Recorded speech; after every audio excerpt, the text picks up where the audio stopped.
आज हम इस क्लास में दिल्ली सल्तनत का भाग 5 देखने वाले हैं, जिसके अंतर्गत आया हम जो यहाँ पे ठीक है तुगलक वंश का ये कुछ भाग रह गया था। ठीक है, फिर उसके बाद यहाँ पे सैयद वंश, ठीक, उसके बाद लोधी वंश। ठीक है, आज हम इस क्लास में पूरा देख लेंगे। ठीक है, इसी के साथ हमारा यहाँ पे दिल्ली सल्तनत खत्म हो जाएगा। और इसके बाद हम क्या पढ़ेंगे? इसके बाद हम पढ़ेंगे चौथा अध्याय। ठीक है, चलिए, इसी के साथ हमारे चैनल को सब्सक्राइब कीजिए और लाइक कीजिए। ठीक है, क्योंकि अभी भी इस चैनल पे 91 सब्सक्राइबर जो देखने और सुनने में बिल्कुल अच्छा नहीं लग रहा, तो कम से कम इस चैनल पे तो 100 सब्सक्राइबर तो होने चाहिए और टारगेट हमारा 400 का है। ठीक है, ये साथ में लेकर चलिए कि इस चैनल को हमें 400 सब्सक्राइबर तक पहुंचाना है। कैसे पहुंचाएंगे ये आप लोगों की जिम्मेदारी है। ठीक है, चलिए, जैसा हमने देख लिया था कि मोहम्मद बिन तुगलक के 4 प्रमुख योजनाएं। ठीक, तो हमें यहाँ से पढ़ना था कि दक्षिण भारत में चिश्ती सिलसिले की नींव शेख बुरहानुद्दीन गरीब ने रखी। ठीक है, याद रखिए कि चिश्ती सिलसिले की नींव दक्षिण भारत में चिश्ती सिलसिले की नींव किसने रखी? शेख गरीब ने रखी। ठीक है, इस नाम को पूरा नोट कर लीजिए। वे निजामुद्दीन औलिया के शिष्य थे। ठीक है, शेख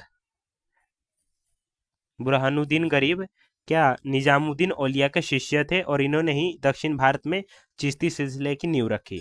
ठीक है, नोट करते हुए चलिए। मोहम्मद बिन तुगलक ने दोकानी नामक सिक्का चलाया। किस शासक ने या किस वंश ने दोकानी नामक सिक्का चलाया? तो मोहम्मद बिन तुगलक ने दोकानी नामक सिक्का चलाया, तुगलक वंश। ठीक है, सोने का सिक्का दिनार चलाया।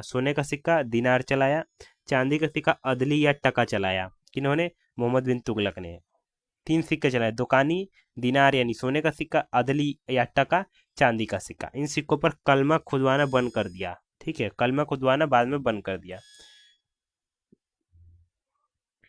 इन्होंने अपनी राजधानी दिल्ली से दौलताबाद बनाई। किस तुगलक वंश के शासक ने अपनी राजधानी दिल्ली से दौलताबाद बनाई? तो आप कहेंगे मोहम्मद बिन तुगलक। ठीक है, राजधानी परिवर्तन के बाद सोने का सिक्का जिसकी, फिर राजधानी परिवर्तन के बाद सोने का सिक्का कौन चला? जिसकी। पहले सोने का सिक्का दिनार, फिर अदली या टका। ठीक है, और जो दोकानी नामक सिक्का था, कौन सा? दोकानी, मोहम्मद बिन तुगलक ने चलाया था। ठीक है, जी, सिक्का संबंधी प्रयोग के कारण ही एडवर्ड टॉमस ने, ठीक है, एडवर्ड टॉमस ने इसे धनवानों का राजकुमार कहा। धनवानों का राजकुमार किसे कहा गया? मोहम्मद बिन तुगलक को कहा गया। ठीक है, और किन्होंने कहा? एडवर्ड टॉमस ने। ठीक है, एडवर्ड टॉमस ने कहा धनवानों का राजकुमार। मोहम्मद बिन तुगलक पहला शासक था जिसने अकाल पीड़ितों की सहायता की। ठीक है, मोहम्मद बिन उस पहले शासक का नाम बताइए जिसने अकाल पीड़ितों की सहायता की। तो आप कहेंगे मोहम्मद बिन तुगलक। ठीक है, हम एक एक नंबर के लिए तैयारी कर रहे हैं, तो छोटे से छोटे चीज को पकड़ेंगे। इस कार्य के लिए उसने एक अकाल संहिता बनवाई। 2 बातें ध्यान रखिए, अकाल संहिता किसने बनवाई? मोहम्मद बिन तुगलक। उस पहले शासक का नाम बताइए जिसने अकाल पीड़ितों की सहायता की। तो कहेंगे मोहम्मद बिन तुगलक। ठीक है, अकाल संहिता किसने बनवाई? मोहम्मद बिन तुगलक। किसानों को कुएं खोदने, बीज तथा हल खरीदने के लिए कृषि ऋण सोनधर प्रदान किया। कृषि ऋण को क्या कहा जाता था? सोनधर। ठीक है, कृषि ऋण को क्या कहा जाता था? सोनधर। नोट कर लीजिएगा, सोनधर क्या है? कृषि ऋण। और आगे भी लिख लीजिएगा तुगलक वंश। ठीक है, कृषि के विकास के लिए दीवाने अमीर कोही की स्थापना की। तुगलक वंश में दीवाने अमीर कोही, तुगलक वंश में दीवाने अमीर कोही की स्थापना हुई। किसके लिए? कृषि के विकास के लिए। ठीक है, पूछ दिया जाए कि तुगलक वंश में कृषि के विकास के लिए किस चीज की स्थापना हुई, तो कहेंगे दीवाने अमीर कोही की स्थापना हुई। ठीक है, चलिए आगे बढ़ते हैं। मोहम्मद बिन तुगलक के शासनकाल में सर्वाधिक विद्रोह 34 हुए, जिनमें से 27 केवल दक्षिण में हुए। इतना ही नोट कीजिए कि मोहम्मद तुगलक के शासनकाल में कितने विद्रोह? 34। 27 दक्षिण में हुए और बाकी नहीं बताया गया इसमें। ठीक है, तो इसको नोट कर लीजिएगा कि उनके शासनकाल में 34 विद्रोह हुए, 27 दक्षिण में हुए। अगर क्या लिखा है एस के पांडे के अनुसार कुल 22 विद्रोह हुए। ठीक है, और किनके अनुसार? एस के पांडे के अनुसार तो यहाँ केवल 22 ही विद्रोह हुए। ठीक है, प्रमुख विद्रोह और उनके नेता कौन कौन से विद्रोह थे? चलिए, क्या लिखा हुआ है? चचेरे भाई बहाउद्दीन गुरशाप ने गुलबर्गा के निकट सागर में 1327 में विद्रोह किया। ठीक है, इस विद्रोह का दमन अहमद आजिज ने किया। बस इतना याद रखिए कि चचेरे भाई, ठीक है, बहाउद्दीन गुरशाप ने गुलबर्ग के निकट सागर में 1327 में विद्रोह किया। पहला, 3 विद्रोह प्रमुख है यहाँ पे। मुल्तान के सूबेदार बरहम आयबा, कब? 327 से 28। ठीक है, उर्फ किरिलू खां का विद्रोह।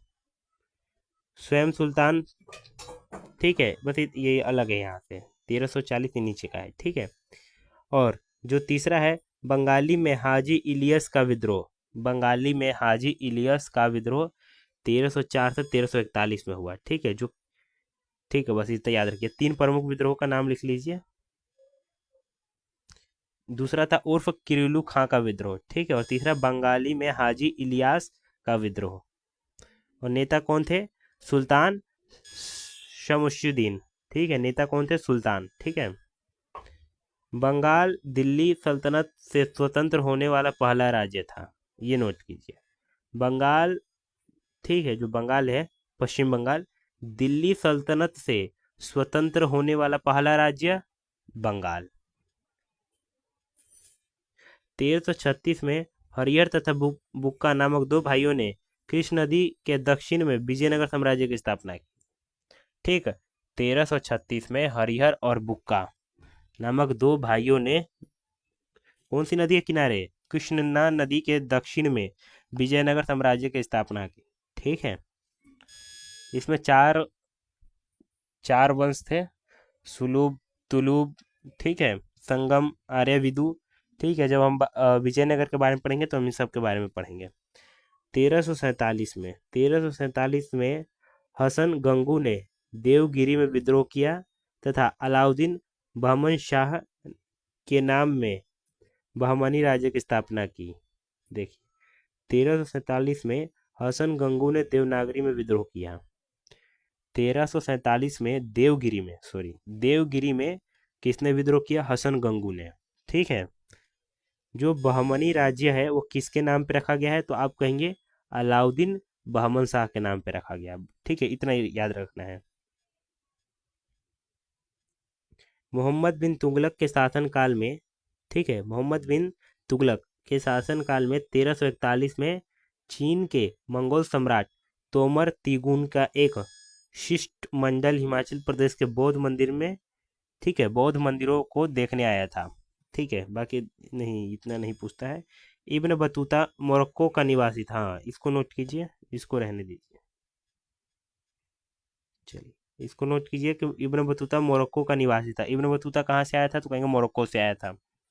वह 1313 में भारत आया था। कब? 1313 में भारत आया था। कब आया था? 1313 में भारत आया था। सुल्तान ने उसे दिल्ली का काजी नियुक्त किया। किस शासक ने इब्न बतूता को दिल्ली का काजी नियुक्त किया? तो कहेंगे मोहम्मद बिन तुगलक। इब्न बतूता कहाँ का निवासी है? मोरक्को का निवासी है। भारत कब आया? तो 1333 ई में आया।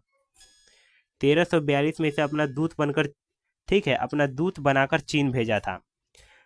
ठीक, कि किसने इब्न बतूता को 1342 में अपना दूत बनाकर चीन भेजा था? तो कहेंगे मोहम्मद बिन तुगलक ने। मोहम्मद बिन तुगलक ने इब्न बतूता को कब अपना दूत बनाकर चीन भेजा था? तो कहेंगे 1342 में। मोहम्मद बिन तुगलक के दरबार में बद्र ए चाच नामक एक कवि रहता था। उसने दीवाने चाच तथा शाहनाम की रचना की। बस इतना याद रखिए, जो किताब है दीवाने चाच और शाहनामा, शाहनामा और दीवाने चाच, ठीक है, के रचयिता कौन है? तो आप कहेंगे बद्र ए चाच। ठीक है, और किसके दरबार में रहते थे? तो आप कहेंगे मोहम्मद बिन तुगलक के दरबार के राज्य कवि थे। ठीक है, कवि थे। शाहनामा मोहम्मद बिन तुगलक को समर्पित है। शाहनामा के रचयिता कौन है? कवि कौन है? ठीक है, ये लिखने के बाद और लिख लीजिएगा कि जो शाहनामा है वो मोहम्मद बिन तुगलक को समर्पित है। बरनी 17, एक मिनट, बरनी 17 वर्ष तक उसके दरबार में रहा था। इसने तारीखे फिरोज शाही तथा फताव ए जहांदारी की रचना की। किसने तारीखे फिरोज शाही फताव ए जहांदारी की रचना की? तो आप कहेंगे बरनी ने। ठीक है। और बरनी मोहम्मद बिन तुगलक के दरबार में कितने सालों तक रहा? तो आप कहेंगे 17 वर्ष। ठीक है। कितने सालों तक रहा? तो 17 वर्ष। मोहम्मद बिन तुगलक तथा अलाउद्दीन ने खुमस का 4/5 भाग लिया। याद रखिए कि मोहम्मद बिन तुगलक अलाउद्दीन ने खुमस का कितना भाग लिया? 4/5 भाग लिया। ठीक है, बस इतने है कि खुमस का 4/5 भाग लिया, खुमस का 4/5 भाग लिया। मोहम्मद बिन तुगलक ने उपहार आदि वितरित करने के लिए दीवान ए नजर नामक विभाग की स्थापना की। दो बातें, दीवान ए नजर नामक विभाग की स्थापना किसने की? मोहम्मद बिन तुगलक ने की। क्यों की? तो आप कहेंगे उपहार आदि वितरित करने के लिए दीवान ए नजर नामक विभाग की स्थापना की। किसने? मोहम्मद बिन तुगलक ने। सर्वप्रथम मोहम्मद बिन तुगलक ने ही सोने के सिक्के पर कलमा खुदवाया। किस शासक ने सर्वप्रथम सोने के सिक्के पर कलमा खुदवाया? तो आप कहेंगे मोहम्मद बिन तुगलक। बाद में इसने यह प्रथा समाप्त कर दी। ठीक है, बस उतना ही ऊपर का नोट कीजिए। सर्वाधिक टकसालें इसी के समय में थी। ठीक है, बस अगले हम शासक की तरफ बढ़ते हैं। फिरोज शाह तुगलक। फिरोज शाह तुगलक, इनके शासनकाल को पहले आप नोट कीजिए। फिरोज शाह तुगलक 1351 से 1388। 1351 पर यह गद्दी पर बैठे। कब तक? 1388 तक। फिरोज शाह तुगलक गयासुद्दीन तुगलक का भतीजा, उसके भाई रजपा का पुत्र। ठीक है, भतीजा, बस इतना याद रखिए। ठीक है, यानी फिरोज शाह तुगलक के पिता का क्या नाम था? आप कहेंगे रजब। ठीक है, रजब।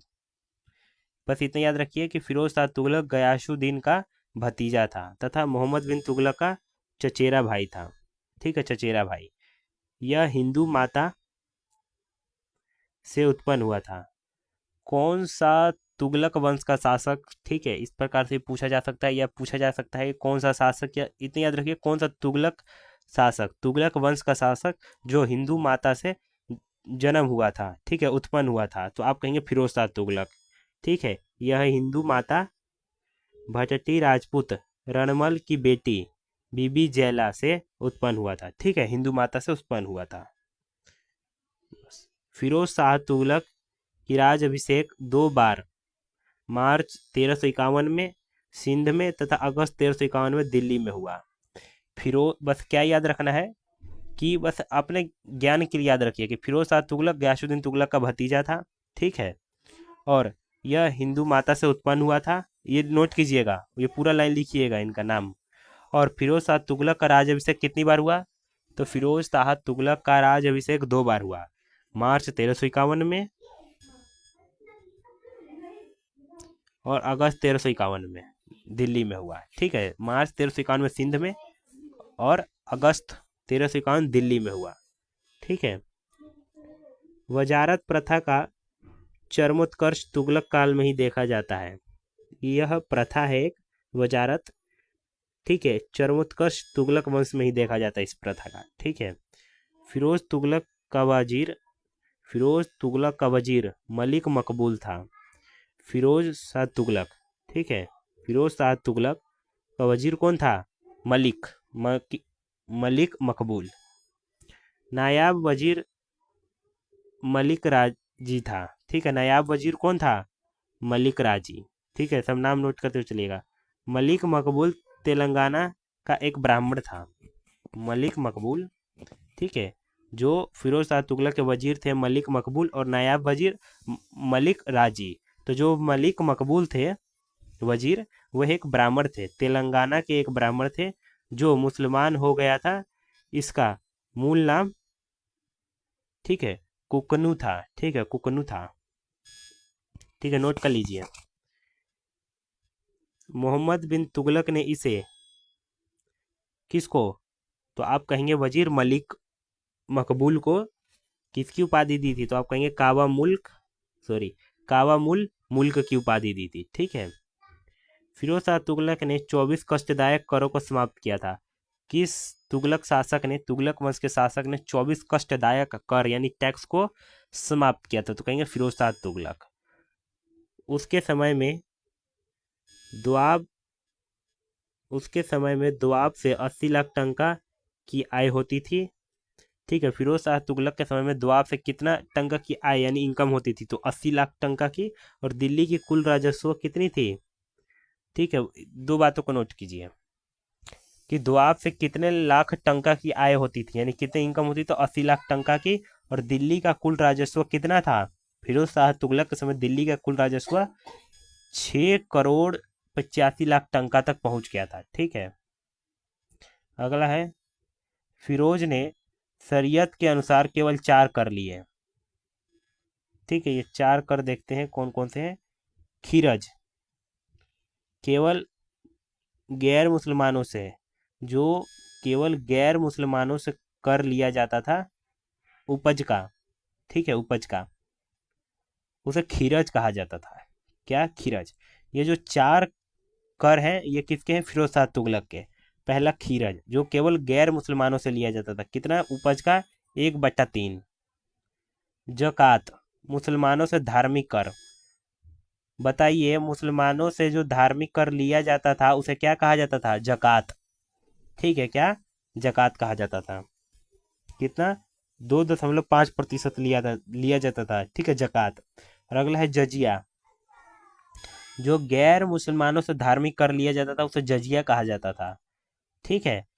खीरज किसे कहा जाता था, जो उपज का 1/3 भाग गैर मुसलमानों से कर लिया जाता था उसे खीरज कहा जाता था। जकात, मुसलमानों से धार्मिक कर यानी 2.5% लिया जाता था। और जजिया, गैर मुसलमानों से धार्मिक कर, जजिया। ठीक है। खुमस, लूटे हुए धन पर कर भी देना होता था, 1/5 भाग खुमस। ये ठीक है। ये प्रमुख 4 कर थे फिरोज शाह तुगलक के। ठीक है। किसके अनुसार, शरीयत के अनुसार ये 4 कर बनाए थे फिरोज शाह तुगलक ने। ठीक है। चारों कर का नाम याद रखिए।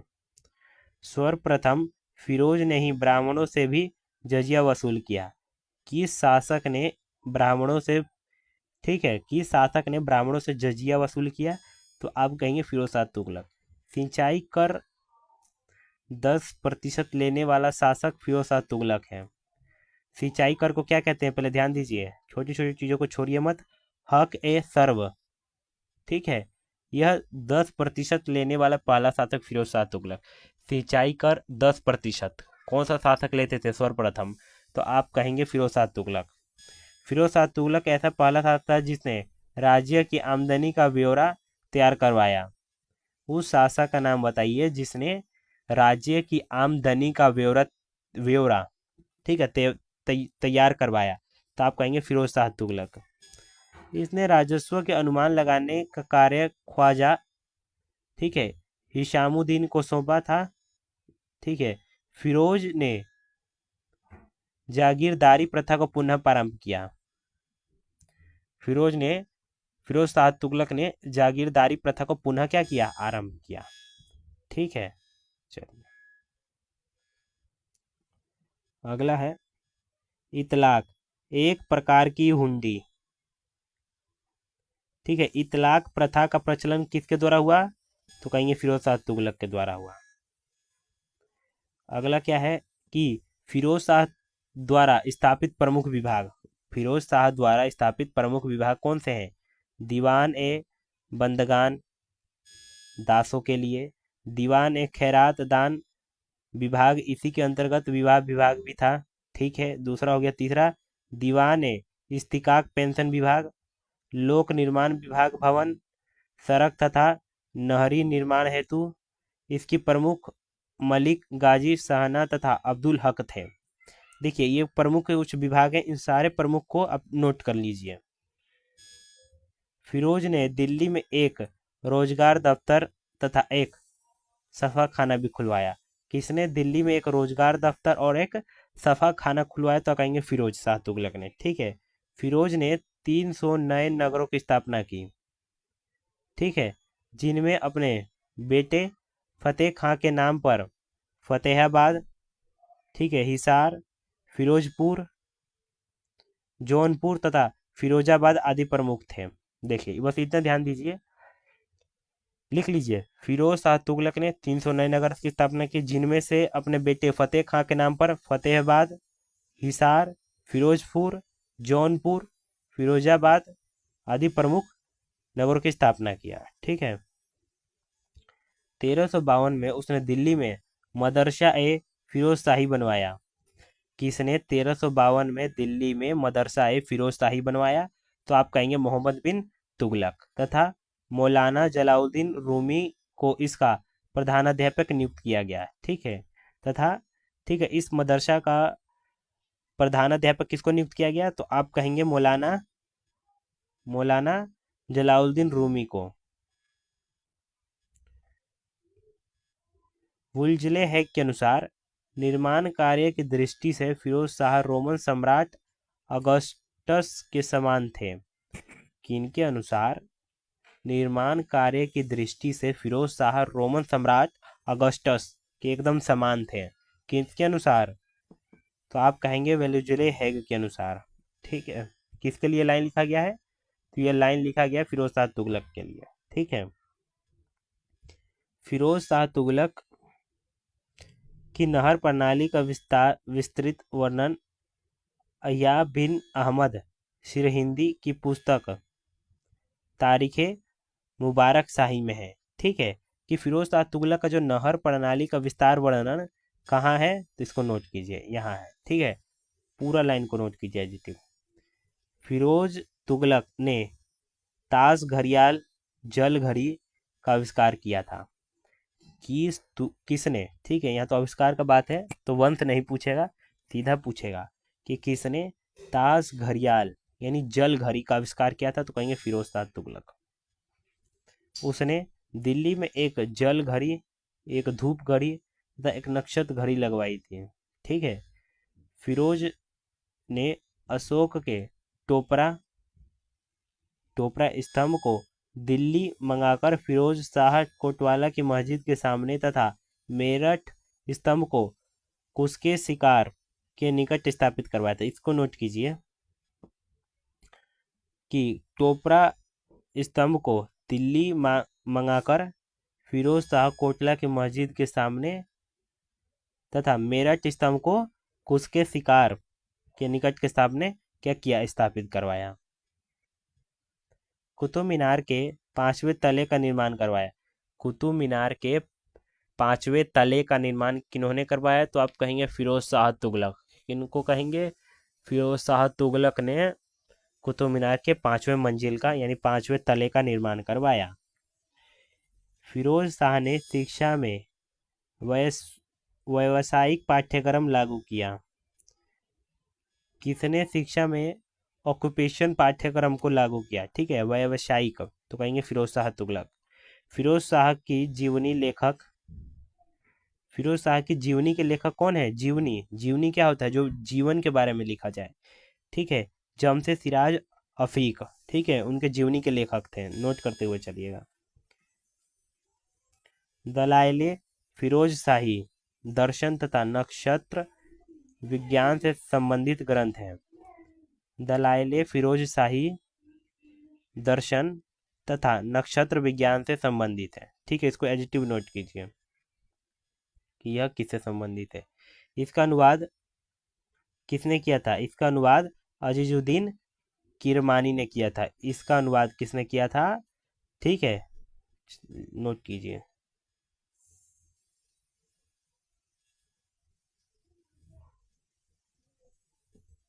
चलिए आगे चलिए। एल्फिंस्टन ने फिरोज शाह तुगलक को सल्तनत काल का अकबर कहा था। सल्तनत काल का अकबर कौन है? फिरोज शाह तुगलक। फिरोज शाह तुगलक को सल्तनत काल का अकबर किसने कहा था? तो एल्फिंस्टन ने कहा था। ठीक है, ब्राह्मणों पर जजिया कर लगाने वाला दिल्ली सल्तनत का प्रथम शासक फिरोज शाह तुगलक है। ठीक है, आपने नोट कर लिया होगा, पर दोबारा नोट कीजिए। दो बार लिखा है तो हम भी दो बार नोट करेंगे। ठीक है, कि ब्राह्मणों पर जजिया कर लगाने वाला दिल्ली सल्तनत का प्रथम शासक फिरोज शाह तुगलक। फिरोज तुगलक के व्यक्तित्व का सबसे बड़ा दोष उसकी धार्मिक कट्टर नीति थी। फिरोज शाह तुगलक के व्यक्तित्व का सबसे बड़ा दोष क्या था? उसकी धार्मिक कट्टर नीति। ठीक है, भारत में सर्वाधिक नहर बनाने वाला शासक, भारत में सबसे ज्यादा नहर बनाने वाला शासक, तो आप कहेंगे फिरोज शाह तुगलक। संगीत ग्रंथ है राग दर्पण का फारसी अनुवाद फिरोज शाह तुगलक ने ही करवाया था। जो संगीत ग्रंथ है राग दर्पण का फारसी अनुवाद किसने करवाया था? तो फिरोज शाह तुगलक ने करवाया था। फिरोज ने चांदी का सिक्का बिख तथा तांबे का सिक्का आधा चलाया। ठीक है, नोट कीजिए, इसमें कुछ समझाने वाला नहीं है, आपको याद करना है, आपको नोट करना है कि फिरोज ने चांदी का सिक्का बिख, तांबे का सिक्का आधा चलाया। ठीक है, उसके उसी के द्वारा प्रचलित सिक्का शंशगनी 6 जितल का होता था, यानी भार है ये 6 जितल। ठीक है, जो सिक्का सनसनी है, ठीक है, फिरोज शाह तुगलक द्वारा प्रचलित सिक्का संसगनी कितने जितल का होता था? तो 6 जितल का होता था। इसके अतिरिक्त चांदी के छोटे सिक्के, कौन सा चांदी का छोटा सिक्का? चीहल ओ हस्तकनी, विसत ओ पंकजनी, विसत ओ 4 कण, ठीक है, द्वाज दाकिनी भी चलाया। ठीक है, ये चांदी का सिक्कों के नाम है। इसने सिक्कों पर खलीफा का नाम अंकित करवाया तथा स्वयं को खलीफा का नायब अंकित करवाया। दिल्ली सल्तनत का उस शासक का नाम बताइए जिन्होंने सिक्कों पर खलीफा का नाम अंकित करवाया तथा स्वयं को खलीफा का नायाब अंकित करवाया। तो आप कहेंगे फिरोज शाह तुगलक। फिरोज के समय में विद्वानों के मत क्या थे? हेनरी इलियट तथा एल्फिंस्टन का क्या मत था कि सल्तनत युग का अकबर, किसको? फिरोज शाह तुगलक को। R R C Majumdar, Firoz इस युग का सबसे धर्मांध एवं उस क्षेत्र में सिकंदर लोदी तथा औरंगजेब का अग्रगामी था। किन्होंने कहा था? आर सी मजूमदार ने कहा था। ठीक है, वुलजले हैग राज्य का अपहरण करता, किसने कहा था? तो वुलजले हैग ने कहा था। किसके लिए? फिरोज शाह तुगलक के लिए। वर्नी दिल्ली का आदर्श सुल्तान, किसने कहा था? बर्नी का यह कथन है। ठीक है, ये विद्वानों के मत थे फिरोज शाह के विषय में। चलिए आगे बढ़ते हैं। और दूसरा था सच्चा मुसलमान शासक। ठीक है, बर्नी ने कहा था फिरोज शाह के विषय में। सल्तनत काल में सिक्कों का विनिमय अनुपात क्या होता था? सोना चांदी, ठीक है, तो इसका रेशो क्या होता था? 1:10, और चांदी और तांबा के सिक्के का 1:80। ठीक है, बस इसमें ज़्यादा कुछ नहीं है। चलिए अगला है प्रवर्तित तुगलक। प्रवर्तित तुगलक मलिक सरवर उर्फ ख्वाजा जहां नासिरुद्दीन मोहम्मद का वजीर था। जो प्रवर्तित तुगलक किसका वजीर था? तो आप कहेंगे मलिक सरवर उर्फ ख्वाजा जहां नासिरुद्दीन महमूद का वजीर था।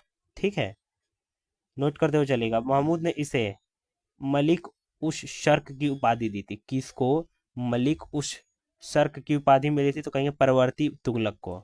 आगे चलकर इसी ने जौनपुर में सरकीर राज्य की स्थापना की। आगे चलकर जौनपुर में जो सरकीर राज्य की स्थापना किसने की? प्रवर्ती तुगलक ने। इनको मलिक उस सर्क की उपाधि मिली थी। किसने दिया था? महमूद ने दिया था। तो मलिक सरवर उर्फ ख्वाजा जहां नसरुद्दीन महमूद का वजीर था। ठीक है, पूरा नाम था। ठीक है, ये जिनके वजीर थे। नसरुद्दीन महमूद के साम्राज्य के विषय में लोग व्यंग्यपूर्वक कहा करते थे। ठीक है, शहंशाह की सल्तनत दिल्ली में पालम तक फैली हुई है। दिल्ली से पालम तक फैली हुई है। शहंशाह की सल्तनत दिल्ली से शहंशाह की सल्तनत दिल्ली से पालम तक फैली हुई है। यह कथन व्यंग पूर्वक किसके विषय में कहा जाता था? तो आप कहेंगे नसरुद्दीन महमूद के विषय में कहा जाता था। किसके? मलिक सरवर उर्फ ख्वाजा जहां नसरुद्दीन महमूद के विषय में कहा जाता था। ठीक है, चलिए। तैमूर लंग का आक्रमण कब हुआ था? 1398 में। ठीक है, नसरुद्दीन के समय में हुआ था। तैमूर ने भारत पर आक्रमण के पश्चात खिरीज खां को मुल्तान, लाहौर तथा दीपालपुर का सूबेदार नियुक्त किया था। तैमूर ने भारत पर आक्रमण के पश्चात यानी बाद में खिरीज खां को मुल्तान, लाहौर तथा दीपालपुर का सूबेदार नियुक्त किया। किसने? तैमूर ने। तैमूर लंग तुर्कों का बरशाल नस्ल से संबंधित था। ठीक है, इसको एडजेक्टिव नोट कर लीजिएगा। चलिए, यहीं पे हमारा तुगलक वंश खत्म होता है। अब हम पढ़ेंगे सैयद वंश और लोदी वंश। ठीक है, चलिए आगे देखते हैं। सैयद वंश।